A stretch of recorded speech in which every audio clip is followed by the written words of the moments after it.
Hi, welcome to Homeschool Together. Today we wanted to talk with you a little bit about morning baskets. Morning baskets are really popular. We've had many guests on our podcast talk about how morning baskets have revolutionized their homeschool, and we thought we've really got to get on this morning basket train.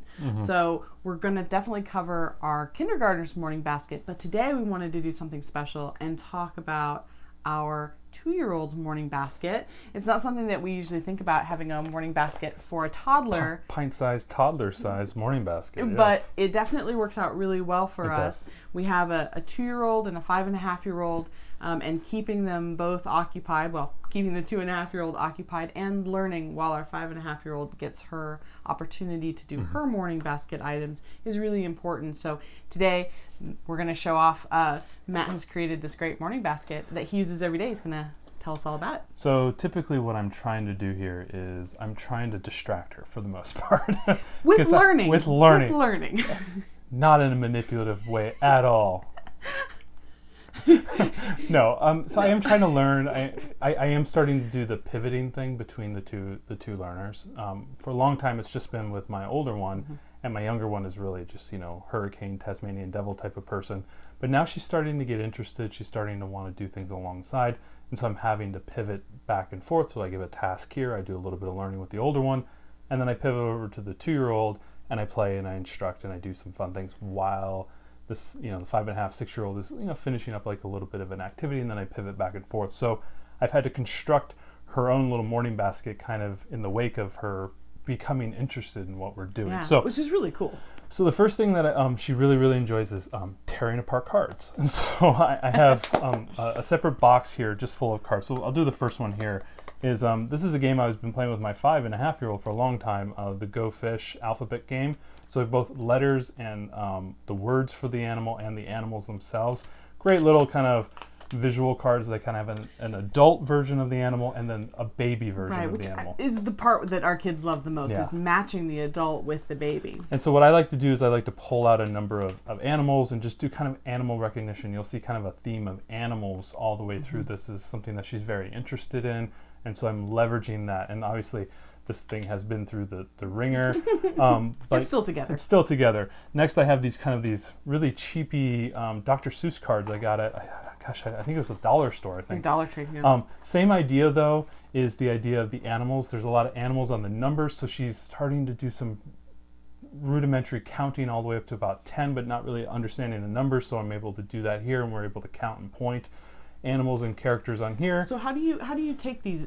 What would you do? So you would take out like 2 numbers while our older daughter's working on a workbook. Yeah, kind of explain how you use the cards. So basically what I would do is I would just pull it out, right? And I would lay it in front of her. I lay them all out and I say, hey, grab one for me. And she'll grab one. And I'll clear them all out. I'll be kind of really dramatic when I do this. And I go, 1. And I will turn it over, 1 cat. And she'll be like, 1 cat. And so I'm like, good job. And I'll put that aside and say, grab another one. So it's the staying lively and staying active and changing it up, because she does have this very narrow attention span. So if I'm like, this is 1, this is 2, no, not going to work.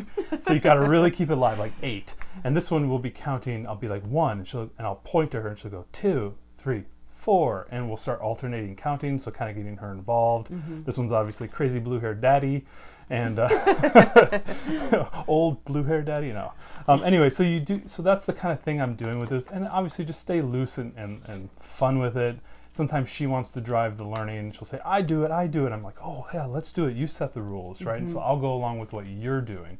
And so those are the type of things I do with these type of cards. Obviously, same thing with these are more letters and words. This is a great one. They have all these various words that are kind of rhyming.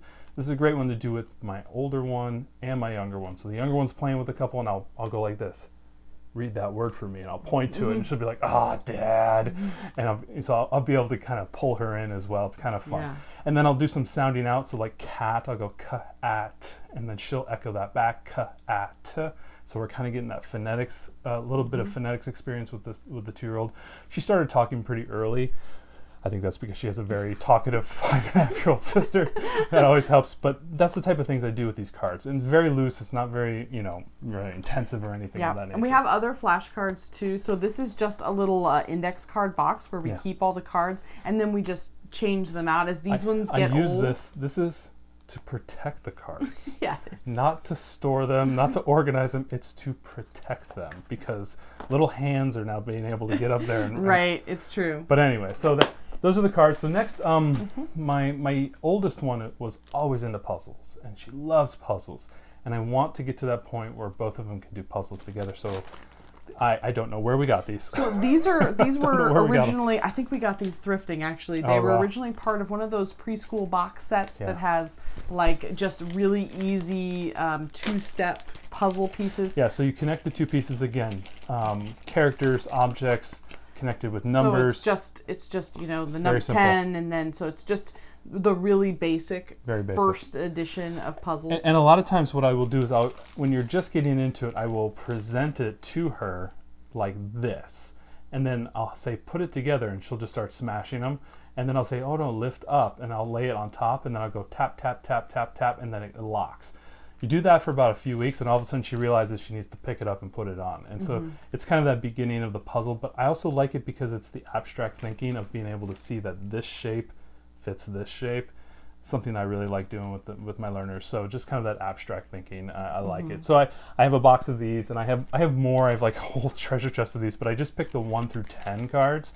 And again, I'm not only getting the puzzle work, but also counting and some object recognition. So we have a couple others like this. We have one that's based on the brown bear. What do you see? So it's matching the animal and the color. That one's that they great. are. If you have a chance to get it's literally the same format, but it's just the Eric Carle book told in the puzzle We'll link form. it in the show notes because it's really cute. So we have a bunch of these 2-piece puzzles, and so we just swap them out for her. Absolutely. When one gets old, we put a new one in. So continuing with the same theme, Goodwill bag of animals. Really helpful. Just doing animal recognition. She loves animals. It's her favorite thing. And she loves stacking them. We got little drafts, and you can also get these. I think they're called in tubes, and I'll put a couple links in the show notes. Just these little plastic animals. These are all like jungle and safari animals. So that's been really fun. Depending on where we're studying right now, we're doing an around the world study with our kindergartner, and so it's been fun to find animals. She goes, "Oh wait, that's this," So exactly. It's been really fun. You can play lots of fun games with these too. Absolutely. Talk about how you use them. What she loves to do is I like to group them, but also recognition of the animal. And using words like rhinoceros are very big words, and if she's able to hear that, see that, find the animal, I really love doing that kind of that recognition thing.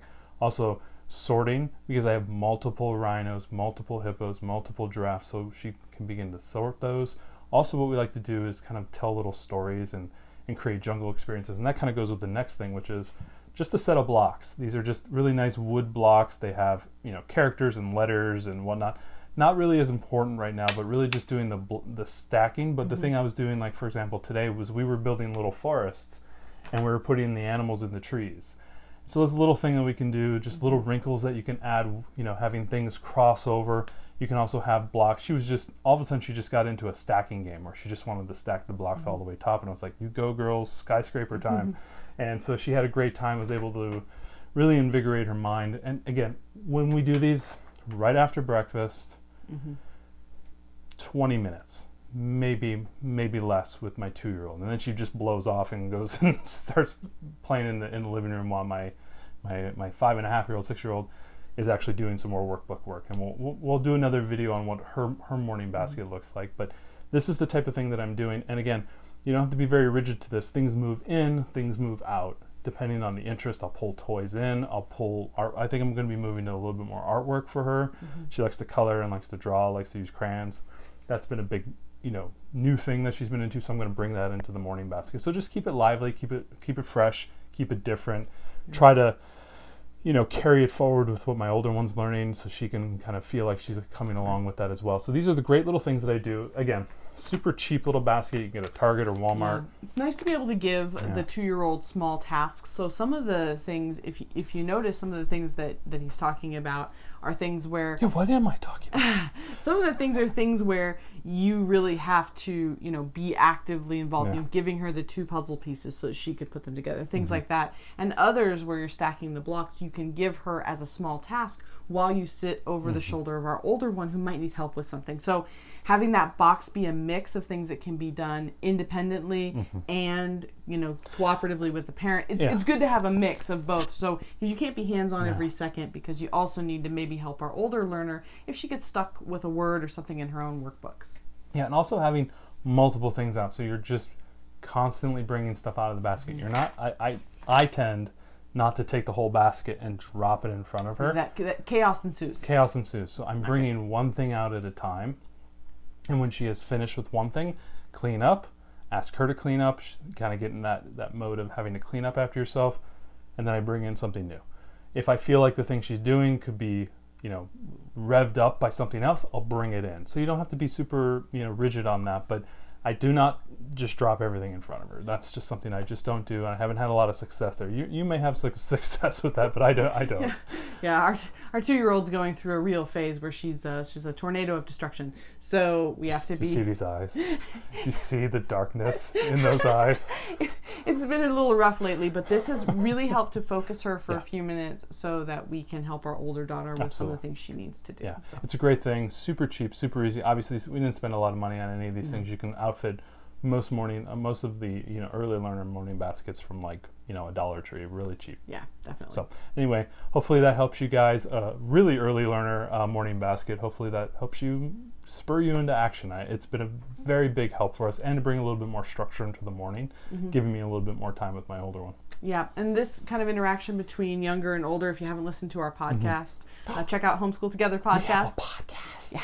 We talk a lot about how we manage having 2 learners, and especially how we keep a toddler interested while we're doing homeschool with the older. So this is a theme that keeps recurring on our series. Well, and we know a lot of people have these same challenges, and these are these are little things that we're doing. There's no way to get around the fact that you have a young learner who wants to get in the middle of everything.